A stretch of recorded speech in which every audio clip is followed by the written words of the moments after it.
মুরব্বী আচ্ছা আবার দাও এটা কইতাম চাইছিলাম না রে আইয়া পড়ছে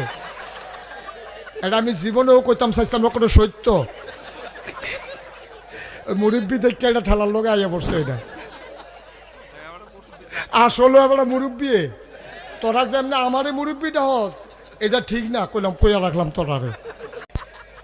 এবার অরিজিনাল মুরব্বী আমার হাবা বলো কিছু কিছু আছে এমন ভাব ধরে মনে হয় মরহুম আসেনি র বয়স হইতো না 30 ভাব ধরে রয়েছে 65 বছর এটি হলো মানুষকে ধোকা দেওয়ার একটা পরিকল্পনা ঠিক কিনা কও তুমি বেটা 35 বছরের বেটা 65 বছরের বুড়ার মতো ভাব ধরছো কিতা এইটি হইলো মানুষকে ধোকা দেওয়া মানুষে কইব আরে কিচ্ছু বুঝে না এবার খেতরা রাখতে রাখতে নিজের গ্রাম বাদ দিয়ে আরেক গ্রামও গেছে খেত রাখতে আর ভরেও বুঝে না আর বুঝবো কবে মুরিদরা কয় দুনিয়া ছাড়ো মুরিদে তো দুনিয়া ছাড়তে ছাড়তে মসজিদ হইয়া পড়ছে হেতে খেত বেচছে বাড়ি ঘর বেচছে ব্যস্তে আল্লাহ করতে করতে মসজিদ হইয়া পড়ছে হে ফির সাহেবে বুঝাইতেছে দুনিয়া ছাড়ো